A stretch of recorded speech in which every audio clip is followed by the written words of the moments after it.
March 19th, 2026. 03:47 hours local time. Al Udeid Air Base, Qatar, the largest American military installation in the Middle East, home to over 10,000 U.S. personnel, command center for all air operations across the region, the base that coordinates every strike, every surveillance mission, every refueling operation from the Mediterranean to the Persian Gulf. One Iranian hypersonic missile just put a crater 40 meters wide in the middle of its primary runway. Let me tell you why the Pentagon is in full panic mode right now. The Khorramshahr-4, that's what Iran calls it. NATO designation, we don't have one yet because Western intelligence didn't believe Iran had this capability. Range, 2,000 kilometers. Speed, Mach 16, that's 12,250 miles per hour. That's 3.4 miles per second. The distance from Iranian territory to Al Udeid Air Base in Qatar is 730 kilometers. At Mach 16, flight time is 3 minutes and 50 seconds. From launch detection to impact, U.S. Central Command had less than 4 minutes to respond. They didn't respond. They couldn't respond. The missile hit exactly where Iran intended it to hit. The Khorramshahr-4 is not a ballistic missile. It's a hypersonic glide vehicle with a maneuverable re-entry system. After the boost phase, the warhead glides at hypersonic speed while making continuous trajectory adjustments. Small corrections, 2 degrees left, 3 degrees right. Each adjustment is calculated in real time. The missile doesn't fly a predictable arc. It actively evades interception. And at Mach 16, no deployed defensive system can track, engage, and destroy a maneuvering target moving that fast. Al Udeid operates 2 Patriot PAC-3 batteries for base defense. The PAC-3 is designed to intercept ballistic missiles during their mid-course phase at altitudes above 20 kilometers. The Khorramshahr-4 glides at altitudes between 15 and 30 kilometers, constantly changing altitude during descent. The PAC-3 engagement radar detected the incoming missile 180 seconds before impact. The system calculated an intercept solution. 2 interceptors launched. Flight time to intercept point, 45 seconds. The missile maneuvered. The interceptors missed. By the time the system recalculated and prepared to fire again, the Khorramshahr-4 had already impacted the runway. Total engagement time from detection to impact, 3 minutes, 50 seconds. Total time the defensive system had to react after the missile entered effective engagement range, less than 90 seconds. Not enough time. Not nearly enough. Let me walk you through what actually happened because the timeline makes clear why U.S. Central Command faces an operational crisis with no good solutions. Minute 0. Iranian mobile launcher fires. U.S. satellites detect launch within 5 seconds. Detection transmits to CENTCOM at Al Udeid. Radar systems track. First 15 seconds. Minute 1. Missile at 40 kilometers, accelerating past Mach 12. Computers calculate trajectory. Headed toward Al Udeid, PAC-3 batteries activate. Personnel shelter. Aircraft prepare emergency takeoff. Minute 2. The Khorramshahr-4 reaches peak altitude at 50 kilometers and separates from its booster. The hypersonic glide vehicle begins descent. Speed is now Mach 16. Al Udeid's air defense makes the decision. Launch interceptors. 2 PAC-3 missiles fire. The Khorramshahr-4 will be over the base in 110 seconds. The math is theoretically possible. Minute 3. The missile starts maneuvering. The PAC-3 interceptors are flying toward a predicted intercept point based on the initial trajectory. The Khorramshahr-4 is no longer following that trajectory. U.S. radar tracks the maneuvers, updates intercept calculations, realizes the missiles are going to miss. There is no time to fire additional interceptors. Impact is 50 seconds away. At 03:47 hours and 50 seconds, the Khorramshahr-4 impacts the center of Al Udeid's primary runway at Mach 16. The kinetic energy alone, mass times velocity squared, creates an explosion equivalent to approximately 2,000 kilograms of high explosive even without a warhead. The missile was carrying a 650-kilogram penetrator warhead, designed specifically to destroy hardened runways. The crater is 40 meters wide and 8 meters deep. The runway is completely unusable. Takeoffs and landings impossible. Here's what that means operationally. Al Udeid Air Base is the nerve center of U.S. air power in the Middle East. Every F-15, F-16, F-22, A-10, KC-135 tanker E-3 AWACS, and RQ-4 Global Hawk surveillance drone operating in the region either bases out of Al Udeid or depends on Al Udeid for mission support. When that runway goes offline, the entire air operations structure fractures. Aircraft currently in the air when the strike happened had to divert to alternative bases.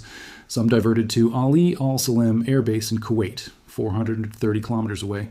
Some diverted to Prince Sultan Air Base in Saudi Arabia, 650 kilometers away. Both of those bases are now overcrowded with aircraft they weren't designed to support, maintenance facilities overloaded, fuel storage stretched beyond capacity, and every single one of those diverted aircraft is now operating from bases that are equally vulnerable to the same hypersonic missiles that just destroyed Al Udeid's runway. The Pentagon's official statement called the attack a limited strike on infrastructure with no casualties.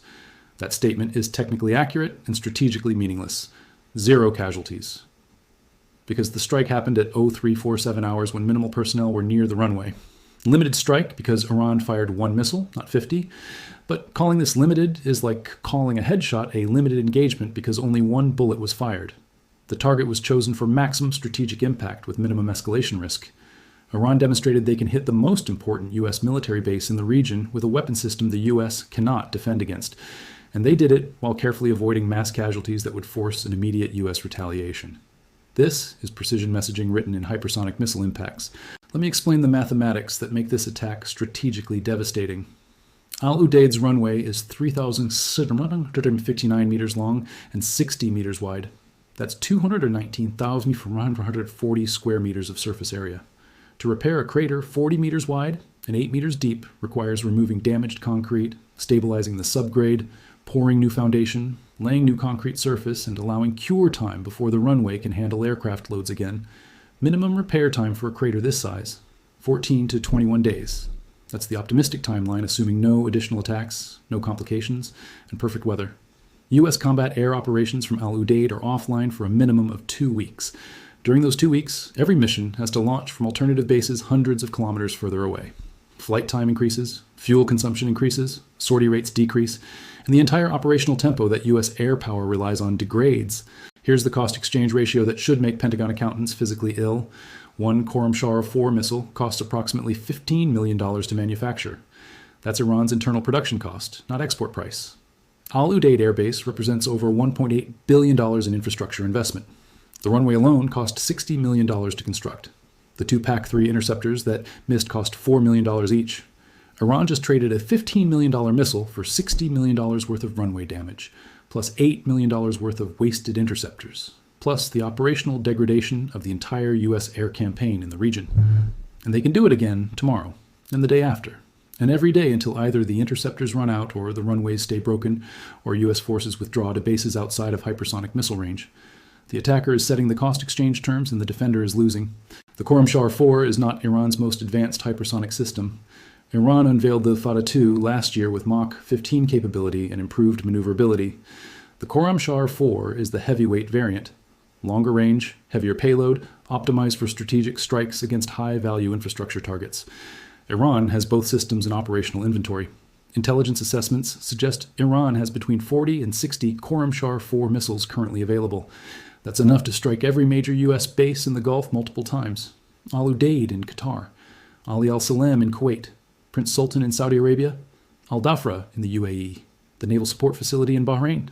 Every single installation is within range. Every single one is vulnerable to the same attack profile that just worked at Al Udeid.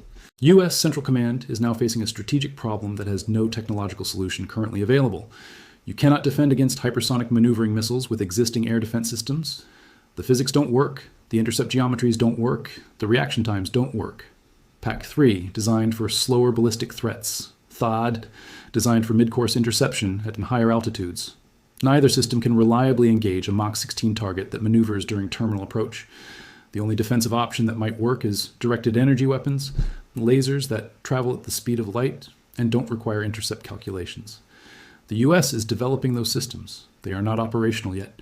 Prototype testing is ongoing. Deployment timeline is 3 to 5 years minimum. Iran has hypersonic missiles now. The attack on Al Udeid also exposes something Pentagon planners desperately wanted to keep hidden. The entire U.S. military posture in the Middle East is built on the assumption that American bases are sanctuary spaces where forces can operate without direct threat to infrastructure. That assumption just died.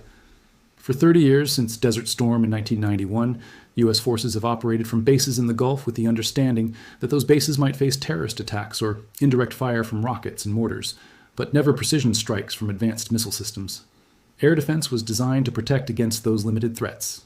The threat just evolved past the defenses. Iran can now hit any U.S. base in the region with precision missiles that arrive in under 4 minutes and cannot be reliably intercepted. That changes everything. American pilots at Prince Sultan Air Base watched the Al Udeid attack on radar. They saw launch detection, intercept attempts, impact. Every pilot is now calculating flight time from Iranian sites to their base. The answer is 3 minutes 20 seconds, less than Al Udeid had. They're scheduled to fly strike missions knowing their home base could be destroyed while airborne. Where do you land when the runway is gone? You divert. And if that base gets hit while you're diverting, you divert again. Eventually, you run out of fuel over hostile territory. This operational nightmare is happening. Qatar's government received a quiet message from Iran approximately 6 hours after the Al Udeid strike. The message was delivered through back-channel intelligence contacts, not official diplomatic channels. The content was simple. We hit the runway, not the aircraft. We avoided casualties intentionally. This can stay limited or it can escalate. That decision is yours. If American aircraft continue using Qatari territory to strike Iranian targets, the next missile will hit the fuel storage depot, then the ammunition bunkers, then the aircraft themselves. Your choice. Qatar is now in the same position as Saudi Arabia, the UAE, and Kuwait. Host American forces and accept that your most valuable infrastructure becomes a permanent target, or ask American forces to leave and lose the security guarantee that has protected your regime for decades. There is no third option that preserves both. Let me walk you through what permanent U.S. forces in the Gulf provided these monarchies. Military protection against Iran, intelligence sharing, advanced weapon systems with training, and the implicit guarantee that any attack would trigger American military response. That guarantee kept Saddam out of Kuwait in the 1980s, drove him out in 1991, and deterred Iranian aggression for 30 years. The Khorramshahr 4 just tested whether that guarantee still holds. Iran struck a U.S. base on Qatari soil. The U.S. response has been a statement promising proportional retaliation at a time and place of our choosing. Diplomats speak, for we don't know what to do yet. Gulf monarchies are now asking their intelligence services a specific question. If we tell the Americans to leave, what does Iran do? The answer is carefully calibrated. Iran will not invade. Iran will assert regional dominance through economic pressure, political influence, and permanent threat of missile strikes. You become Iranian client states without a single Iranian soldier crossing your border. Your foreign policy aligns with Tehran. Your oil production follows Iranian guidance. Relations with Israel end. You survive, but you are no longer sovereign. The attack timeline also reveals something critical about Iranian missile development that Western intelligence missed. The Khorramshahr 4 demonstrated terminal guidance accuracy that should not be possible without external targeting data. The missile hit the exact center of the runway, not the maintenance area beside it, not the taxiway adjacent to it, the runway centerline. That precision requires real-time GPS or terminal homing guidance. U.S. military GPS is encrypted. Commercial GPS can be jammed. Iran's missile hit anyway. That suggests Iran either developed its own satellite navigation system with precision comparable to military GPS, or Iran received targeting support from another country with advanced satellite reconnaissance. Russia and China both have that capability.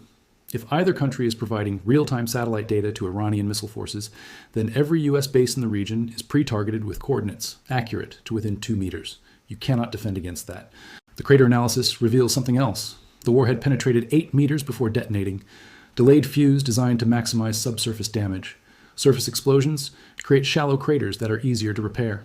Deep penetrating explosions destroy foundation and subgrade, requiring complete reconstruction. Iran designed this warhead specifically for maximum repair time, not maximum visible damage. Operational degradation, not propaganda footage. That sophistication indicates Iranian weapons programs are far more advanced than acknowledged.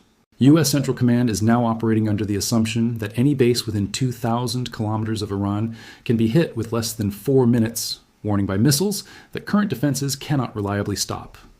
That assumption eliminates the comfortable certainty that has defined U.S. military operations in the region for 3 decades. You cannot plan air campaigns when your bases might be destroyed mid-mission.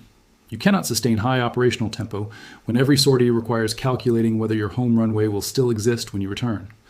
You cannot maintain regional deterrence when adversaries have demonstrated the capability to destroy your infrastructure at will. American military power in the Middle East is built on logistics, basing, and sustainability. Iran just proved they can disrupt all 3 simultaneously. Political pressure inside Washington is building toward responses that look strong but change nothing operationally. Cruise missile strikes on Iranian facilities, targeted elimination of commanders, increased sanctions. None solve the fundamental problem. Iran has hypersonic missiles. The U.S. cannot defend against them. Every U.S. base in the Gulf remains vulnerable. You can destroy one facility, Iran builds another, kill one commander, Iran promotes another, impose sanctions.